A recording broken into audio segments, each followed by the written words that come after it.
কোনো আশার কথা বলবো না। মারা গেছেন উসমান হাদি। ইন্না লিল্লাহি ওয়া ইন্না ইলাইহি রাজিউন। এই কথাটা বলতে গিয়ে আমার নিজেরই গলা আটকে আসছে। কোনোভাবেই বিশ্বাস করতে পারছি না যে মানুষটাকে নিয়ে আমরা কালও আশা করছিলাম, আজ তাকেই নিয়ে কথা বলতে হচ্ছে অতীতকালে। হাদি ভাই আর নেই। এই কথাটা শুনে যেন পুরো শরীরটা অবশ হয়ে যায়। আল্লাহ, এত তাড়াতাড়ি কেন? এত চিকিৎসা, এত চেষ্টা, এত মানুষের দোয়া, সবকিছুর পরও শেষ পর্যন্ত আমাদের ছেড়ে চলে যেতেই হলো। হাসপাতালের সেই দৃশ্যটা যে দেখেছে সে কোনোদিন ভুলতে পারবে না। সাদা চাদরে ঢাকা একটা শরীর, চারপাশে কান্না, কারো মুখে কথা নেই, শুধু চোখের পানি। ডাক্তাররা চুপ করে দাঁড়িয়ে, নার্সদের চোখ ভেজা, আর পরিবারের মানুষগুলো ভেঙে পড়া একটা পৃথিবী।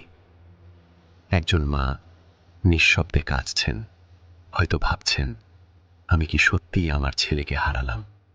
একজন স্ত্রী বারবার তাকাচ্ছেন সেই মুখটার দিকে, যে মুখটা আর কোনোদিন তার দিকে তাকাবে না। একটা সন্তান হয়তো এখনো বুঝতেই পারছে না তার বাবা আর কোনোদিন তার নাম ধরে ডাকবে না। হে আল্লাহ, এ কেমন পরীক্ষা! আজ শুধু একটা পরিবার না, আজ কাঁদছে পুরো বাংলাদেশ। সোশ্যাল মিডিয়ায় একটার পর একটা পোস্ট, সবাই একই কথা লিখছে। বিশ্বাস হচ্ছে না, এটা কি সত্যি? হাদি ভাই আর নেই। একটা মানুষ এত মানুষের ভালোবাসা পায়, এটাই প্রমাণ করে সে কেমন মানুষ ছিল। হাদি ভাই, আপনি জানতেন কি আপনার জন্য এত মানুষ কাঁদবে? আপনি জানতেন কি আপনার নাম শুনে আজ হাজারো চোখ ভিজে যাবে? আল্লাহ, আমরা তোমার সিদ্ধান্ত মেনে নিচ্ছি, কিন্তু বুকের ভেতরের এই কষ্ট আমরা কিভাবে সহ্য করব? আমরা তো শেষ মুহূর্ত পর্যন্ত দোয়া করেছিলাম, হাত তুলে বলেছিলাম, হে আল্লাহ, আর একবার সুযোগ দাও। কিন্তু তুমি যা ভালো জানো তাই করেছ। হে আল্লাহ, যদি এই দুনিয়াতে হাদি ভাই কষ্ট পেয়ে থাকে, তাহলে আখিরাতে তাকে তুমি সব কষ্টের বদলা দাও। তার কবরকে নূরে ভরিয়ে দাও, তার কবরকে জান্নাতের জানালা বানিয়ে দাও।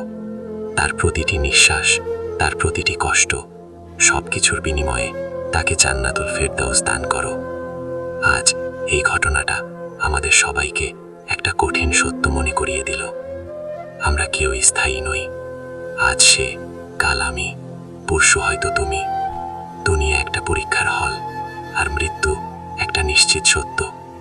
বন্ধুরা, আজ ভিডিওটা শেষ করার আগে একটা অনুরোধ, আপনি যেখানে আছেন ঠিক সেখান থেকেই হাদি ভাইয়ের জন্য এক ফোঁটা দোয়া করবেন।